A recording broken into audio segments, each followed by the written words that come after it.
Ciencia y conciencia en Así son las cosas.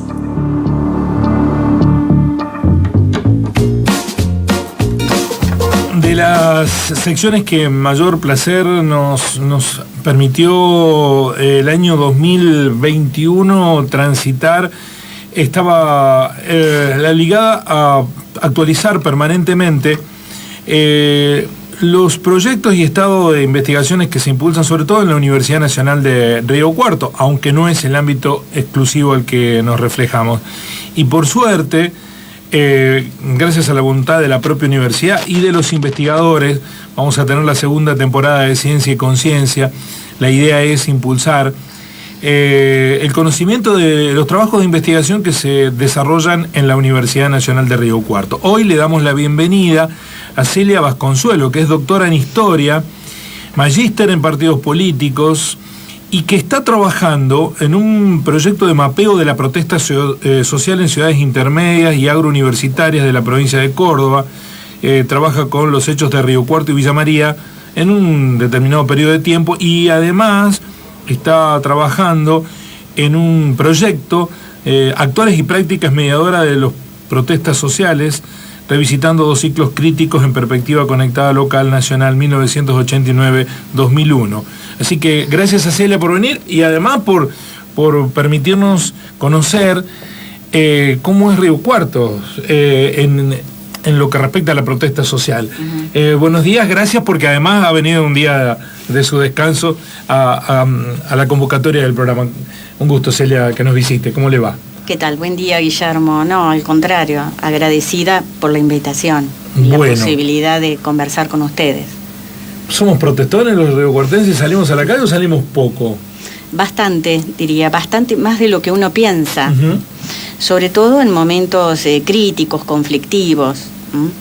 Hay un imaginario de que, o acerca de que las protestas sociales se concentran, se expresan, se manifiestan, se hacen visibles en las grandes ciudades metropolitanas, Buenos Aires, Rosario, Córdoba, Mendoza, Tucumán. Sin embargo, las ciudades intermedias, y también las ciudades pequeñas, pero a nosotros nos compete estudiar las ciudades intermedias, también la ciudadanía se expresa. Quizás nosotros tenemos recuerdos más cercanos en el tiempo, como las protestas del 2001, por ejemplo, ¿no? O las últimas protestas que ha habido en los últimos años, pero la verdad es que los riocuartenses se han expresado en diferentes momentos. Por eso nuestro objeto de estudio arranca ahí por el año 1989, llega hasta el 2003, focalizando en algunos periodos más que en otros, para mostrar eso, que ha habido una movilización ciudadana, que ha sido sistemática, que se ha intensificado en algunos momentos, pero que no ha dejado de expresarse. Bueno, hay una frase muy conocida, que es de un tango, que es que el que no llora no mama. En Cambalache está claramente establecido. Aquí somos testigos recientes de que una protesta realizada no con masividad, pero sí con persistencia de los autoconvocados, los inquilinos autoconvocados, consiguió el loteo de la calle Colombia. Digo, hay una relación entre la protesta, entre la acción y la reacción posterior. Esto está registrado en los periodos que ustedes observan, porque ¿qué dimensión tiene que tener una protesta para ser considerada como tal? Bien, la protesta, digamos, en palabras muy simples, es la expresión de un malestar, palabra sí que la puede entender todo el mundo, ¿no? La gente cuando se manifiesta, cuando se moviliza o cuando hace una huelga, está expresando un malestar frente a una situación que le genera una disconformidad. Eso en palabras muy simples. Nosotros hemos construido un concepto un poco más elaborado sobre protesta, también en base a otros autores que ya la han estudiado. Un concepto teórico que da cuenta de la protesta en dimensiones un poquito más complejas, como es considerar su visibilidad, los actores, las demandas, contra quiénes se expresan, a quiénes demandan cuando se expresan y cuando se movilizan en la calle. Entonces, todo esto nos da una dimensión que para nada es estática sobre la protesta. aunque sea una noción teórica, para nada es estática, porque cuando uno pone en el análisis eso, cuando uno pone el análisis a la gente, la estudia, no solamente desde el punto de vista cuantitativo, es decir, ver cuántas protestas hubo en Río Cuarto en tal periodo, ese es un objetivo inicial, descriptivo, pero a nosotros nos interesa mostrar la dinámica también de esa protesta, ¿no? Es decir, la gente, ¿por qué protesta? ¿Contra quién? ¿Por qué lo hacen? ¿En qué circunstancias? Y ahí también cómo puede llegar a impactar esa protesta, es decir, concretamente cómo puede llegar a incidir, porque ese es el concepto más apropiado, es decir, cómo puede incidir en alguna política pública, en que el Estado tome cartas del asunto y entonces decida modificar algo, o también puede no modificar nada y seguir adelante a pesar de la protesta, ¿no? Todas estas investigaciones son dinámicas, en el sentido que no hay un corte, se resuelve el asunto y se deja de investigar, pero entre las conclusiones que han ido observando o sacando del trabajo, ¿qué característica tiene o ha tenido la protesta social en Río Cuarto? Bien, nosotros analizamos el periodo de 1989 al 2003, como te comenté recién, algunos periodos con más intensidad que otros. Lo que nuestra investigación muestra es que ha habido un proceso sistemático de protesta social, es decir, la gente ha expresado en distintos momentos su malestar. Esa es la primera gran... no es que somos ajenos y nos hemos desarticulado de protestas sociales que se han dado en otras ciudades. Eso en primer lugar. Es decir, lo nuestro se articula a otros procesos. Primera gran conclusión. La segunda es que ha habido periodos, sí, más intensos, el año 1989, 1990, son periodos intensos de protestas. Y luego el año 1994, 1995, luego el año 2001, esos son como flashes, ¿no?, en los cuales las protestas se intensifican en número. 89, recordemos, periodo de hiperinflación. La hiperinflación. Hiperinflación, de ahí había una preocupación ligada con una variable macro. Así es. Y en 2001, periodo del corralito. Así es. Que lo recordamos, está más cercano en el tiempo. Así es. Bueno, y la otra, digamos, sintetizo un par de conclusiones más que me parece interesante y que muestra la importancia de estudiar estas protestas en este tipo de ciudades. Porque el perfil de nuestra ciudad es de comercio y servicios. Hay un cinturón agrario que la rodea, pero además hay una universidad. Entonces los actores que se movilizaron en todos esos periodos tienen una directa relación con esos sectores. ¿Cómo se vieron impactados? Entonces vos ves que la mayor parte de los trabajadores que se movilizaron es gente vinculada a la educación, primaria, secundaria, universidad. Sí. Luego los en ese trabajadores... periodo está la que yo recuerdo de la protesta más masiva que ha habido, que fue durante el gobierno de Mestre. No entiendo que cae dentro de este periodo que estudiaron, que se movilizó masivamente en la ciudad, incluso con el intendente Rins por aquellos días a la cabeza, protestando por los recortes presupuestarios del gobierno de Mestre, de su propio partido, a la educación, cierre de escuelas técnicas, no sé, había 10.000 personas, no sé la cantidad. Fue impresionante esa protesta. Sí. Los trabajadores de la educación, los trabajadores de la salud en segundo lugar, y los de la administración pública aparecen como los más fuertemente movilizados en ese periodo. Después ya en el 2001 es más autoconvocados. Educación, salud y administración pública. Son los sectores que aparecieron impactados por las primeras reformas neoliberales a nivel nacional, porque no olvidemos que parte de nuestros trabajadores están vinculados al sector de la administración pública nacional. Ahora, la provincia de Córdoba, hay que recordar que durante la gestión de Angelos no se plegó de manera fortísima a ese proyecto de neoliberal de privatización generalizada. Eso luego vino en el año 95 ya con la gestión Mestre. Ahí es donde se manifiesta claramente lo que vos decís, no solamente la movilización de los trabajadores de la educación, sino cómo hubo un proceso de articulación entre estos trabajadores locales, la UPC, la universidad, y los dirigentes a nivel nacional, que por esa época tallaban muy fuertemente, como Mari Sánchez. Sí, fue un momento muy fuerte, ¿no?, de la protesta. Y la otra cosa que quería preguntarle, está ligada ¿En qué medida limita la protesta la mirada juzgadora de una sociedad que se la caracteriza como conservadora? Porque cuando uno ve protestar a los colectivos en Río Cuarto, hay una gran mayoría de la sociedad riocuartense que la mira en tono reprochante esa protesta, ¿no? Son pocas las ocasiones en donde se coinciden, todos protesteamos y estamos todos de acuerdo. ¿Cómo se juzga desde el trabajo de ustedes esa situación? Porque el que protesta no solo tiene que rebelarse contra condiciones que los afectan directamente, sino también rebelarse contra una sociedad que lo está juzgando críticamente por protestar. Nosotros trabajamos fundamentalmente con la prensa, con Puntal. Entonces, esa apreciación es difícil de percibirla, sobre todo por las particularidades que tiene el diario, por cómo registra la protesta, etcétera, etcétera.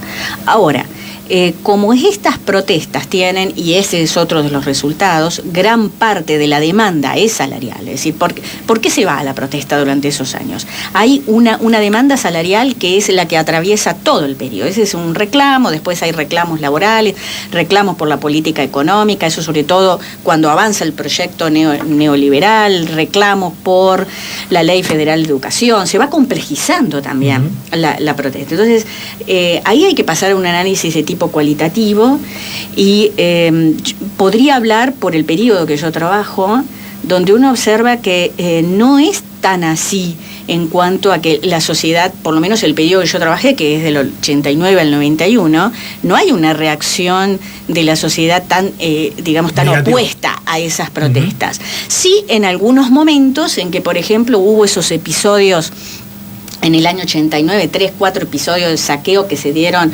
intento de saqueo a los supermercados en Río Cuarto, que sí, hubo una manifestación crítica, de la sociedad. Pero el resto de las protestas, uno tiene que ver inclusive cómo juegan terceros actores, que nosotros le llamamos, los terceros actores.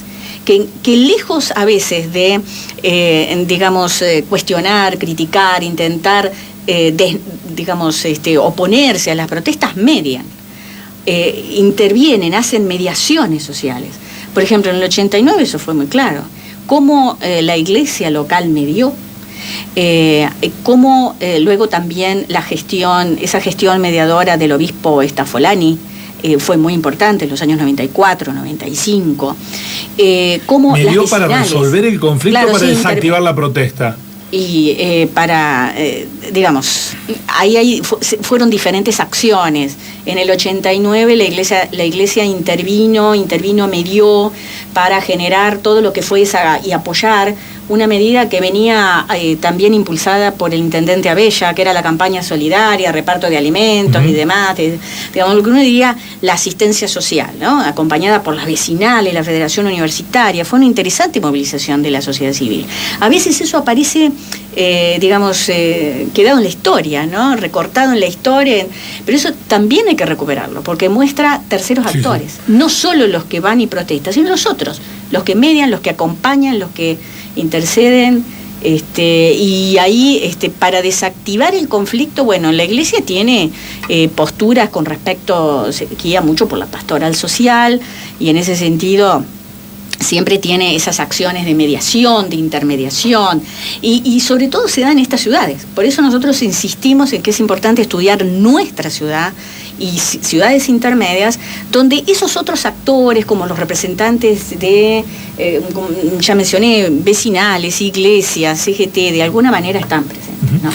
En el Ciencia y Conciencia, en esta segunda temporada del espacio de nuestro programa dedicado a reflejar las investigaciones, estamos con la doctora Celia Vasconsuelo, que está realizando un trabajo de investigación, un mapeo de la protesta social en ciudades intermedias y agrouniversitarias en la provincia de Córdoba, en el periodo 1989-2003. Celia, finalmente quiero preguntarle respecto de esta situación dos cosas. Una, hay una protesta que en realidad no es protesta, sino una manifestación de memoria y no olvido, que está ligado con los derechos humanos. Cuando recién recalé en Río Cuarto, era un grupo muy reducido de personas que se manifestaban cada 24 de marzo. Un puñado de gente, 15, 20, 30, cuando había 30 festejaban. Sin embargo, a lo largo del tiempo, esa no es una protesta anual, sino que es una evocación anual para memoria activa, tener el recuerdo. Fue creciendo en dimensiones y ahora se perdió por la pandemia, porque decidieron no salir, pero estoy seguro que juntan 2.000, 3.000 personas. ¿Cómo se puede inscribir en la historia de protesta ese tipo de acciones de una sociedad comprometida por no olvidar? Bien. En la actualidad es una reivindicación, me parece que uno lo puede interpretar, y esto como no especialista en el tema, sino como historiadora, yo entiendo que es una reivindicación y una muy fuerte apuesta a la memoria.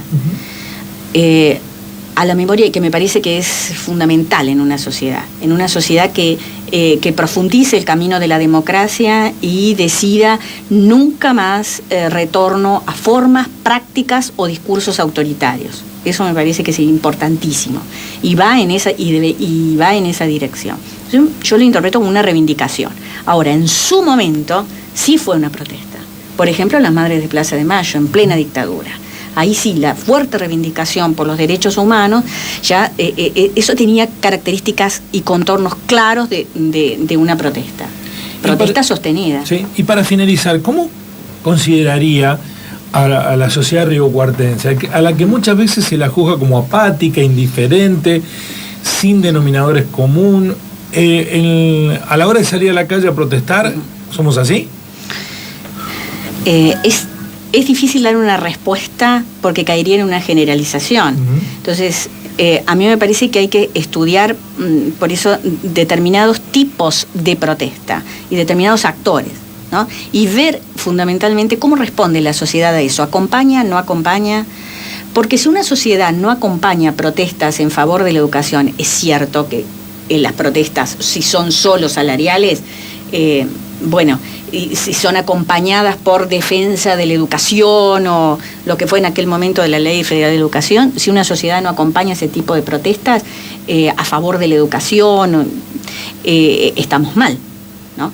Ahora, también es cierto que en una sociedad como la nuestra se juega mucho la solidaridad y la ausencia de solidaridad cuando las protestas no son acompañadas, ¿no? Es decir, a veces los propios actores evalúan eso, cuán solidario es el resto de la sociedad y cuánto no.